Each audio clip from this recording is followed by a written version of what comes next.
Good morning, Region 8. Today is Friday. It's finally here, September 5th. I'm Amanda Hanson. Thanks so much for starting your morning off with us. Of course, Friday, that means Friday night football. A lot of people are excited about that. Andrew joins us now. How's the morning shaping up? Well, this morning looks pretty nice. We're not... Thanks, Justin. You are taking a live look right now. This is at Ground Zero in New York City at the fountain right there.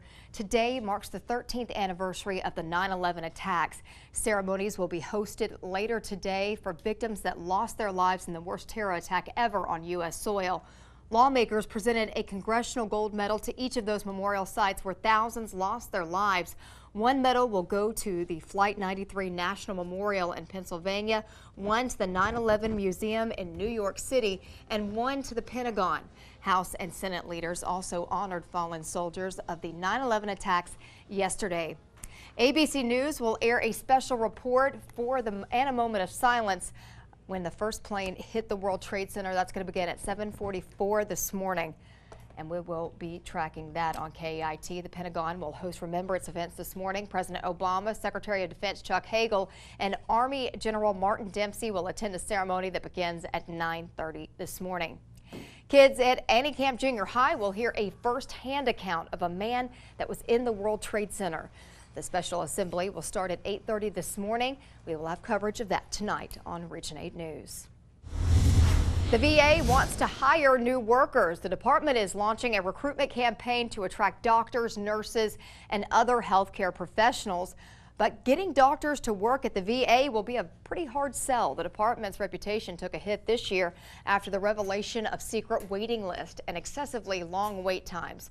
There are also plans to increase support staff and fill positions like chaplain, clerk, and electrician. The exact number of vacancies is not clear. This summer, the VA said that it had about 36,000 empty healthcare positions available.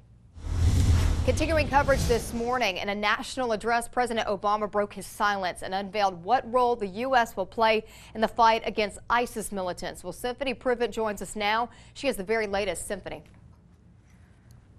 Thanks, Symphony. The crosses are gone, but the outrage lingers. ASU Athletic Director Terry Mohajer made the decision to remove crosses placed on the football team's helmets.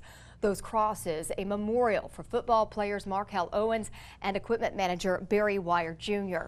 Both were killed in two separate incidents that happened just earlier this year.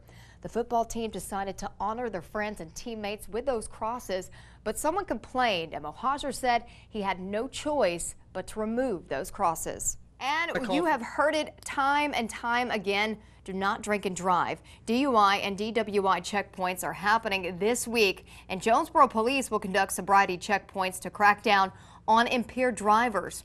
From 2008 to 2012, there were 50 deaths on Jonesboro roadways. 12 of them were alcohol related. Lieutenant Steve McDaniel with JPD says a state-funded grant allows extra enforcement to keep you safe on the roads. Expect the checkpoints to begin tomorrow. Just like they said. We now know more about the mob attack at a Kroger grocery store in Memphis. Police say it started between two groups of girls at a nearby CC's Pizza and then spilled into that Kroger parking lot.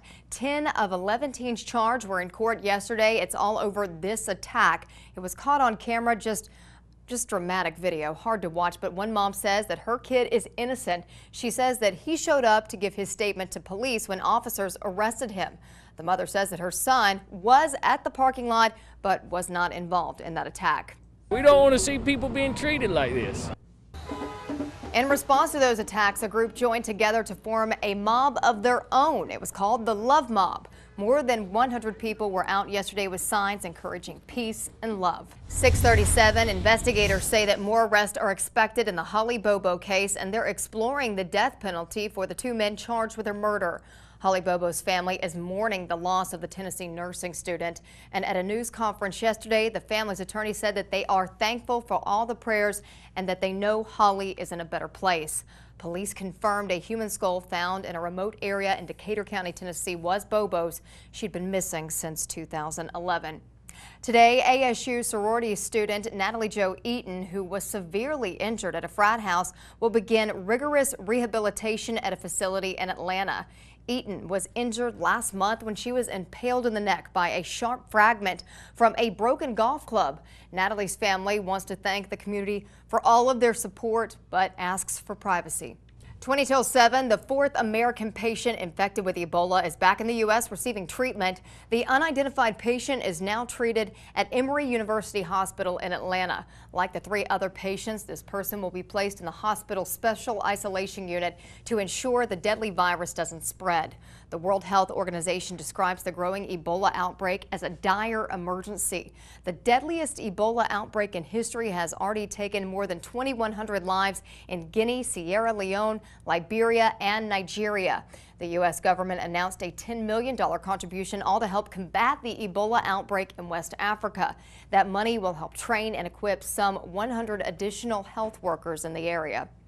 Time to announce a new winner in our Find Blitz contest. We want to say congratulations to David Kelly of Kennett. You will receive a family pack of barbecue from Mr. T's at Riverside. Now, here is today's clue. Blitz is becoming a health nut. Go to KITA.com and search our website for Blitz. You must be 18 or older to win. 1 entry per person per day and 1 entry by mail per person.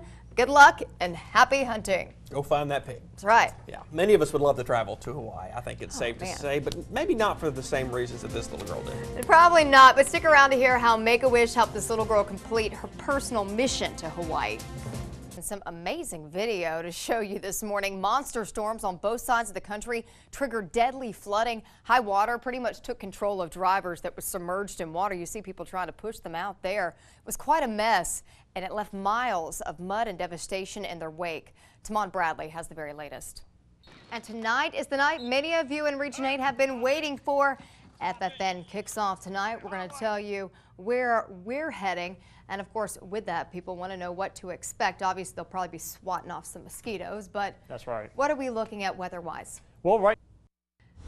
Thanks, Andrew. Businesses, watch out. Bogus money that looks so real it passes security measures. According to Dexter, Missouri police, crooks used real $10 bills and then transformed them into $100 bills. And when businesses use a counterfeit marker, the bill is good because it's real currency. Investigators advise businesses to be on the lookout for any fake bills. And if you have any information about them, contact police. Crews have found a man and his son along the White River in Independence County.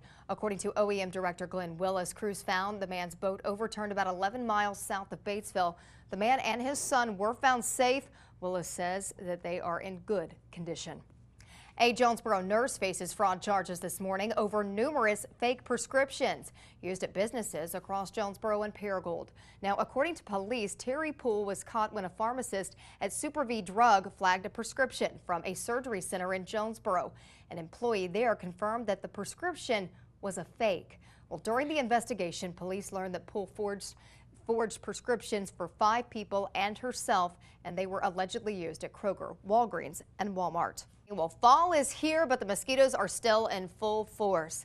Some places in Region 8 are really suffering from the annoying bugs, so do not be alarmed if you find yourself swatting them off when you step outside today or maybe at the football game tonight. Harrisburg Street Superintendent Derry Faulkner says that the city employees spray the town every single night because the rice fields and the summer months going from very wet to very dry caused a problem for them, so spraying every night is a must unless it's raining.